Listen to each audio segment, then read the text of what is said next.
EPS के pension धारकों की मिनिमम पेंशन बढ़ोतरी को लेकर बड़ी खुशखबरी। एनएसी का बड़ा ऐलान, पेंशनर्स के लिए फाइनल जवाब। 7,500 प्लस डीए पेंशन और मेडिकल को लेकर आया बड़ा अपडेट। श्रम मंत्रालय का ईपीएस पेंशन को लेकर एनएसी के अध्यक्ष कमांडर अशोक रावत ने भी पेंशन को लेकर किया बड़ा ऐलान। अभी अभी 10 मिनट पहले की पेंशनर्स के लिए बड़ी खुशखबरी। श्रम मंत्रालय और एनएसी के बीच हुई मीटिंग में 7,500 की पेंशन और डीए जोड़ने की मांग पर चर्चा हुई।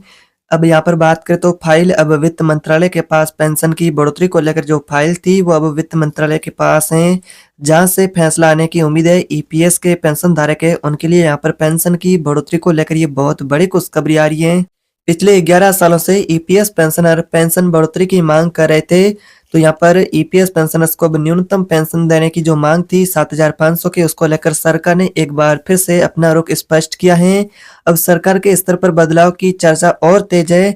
7,000 पेंशन यानी कि 7,500 और डीए की जो मांग पेंशनर्स की है उस पर विचार चल रहा है। अगर ये पेंशन को लेकर फैसला लागू हुआ तो लाखों बुजुर्ग पेंशनर्स है उनको राहत मिलेगी। एनएससी प्रतिनिधियों ने श्रम मंत्री से मुलाकात कर महंगाई भत्ता जोड़ने और मेडिकल सुविधा लागू करने की मांग की। साथ ही ईपीएस पेंशन की बढ़ोतरी को लेकर भी मांग की गई है।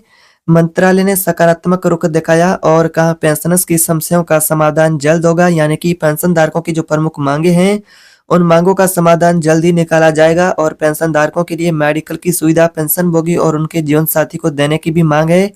और उन पर यहाँ पर मांग दोहराते हुए पेंशनर्स ने यहाँ पर पेंशन को लेकर प्रमुख मांगे वो श्रम मंत्रालय के समक्ष रखी। सभी पेंशनर्स का एक ही सवाल है कि आखिर पेंशन बढ़ेगी तो कब बढ़ेगी। तो नवीनतम जानकारी के अनुसार ईपीएस पेंशन प्रस्ताव वित्त मंत्रालय के पास विचाराधीन है। श्रम मंत्री ने कहा है कि हम पेंशनर्स की बात को सुन रहे हैं, यानी फैसला देर से जरूर पर उम्मीद अभी भी बाकी है। हो सकता है अगली कैबिनेट बैठक और सीबीटी बैठक में पेंशन को लेकर भी फैसला लिया जा सकता है। इस तरह की ईपीएस 95 पेंशनर्स के लिए अपडेट रहेगी।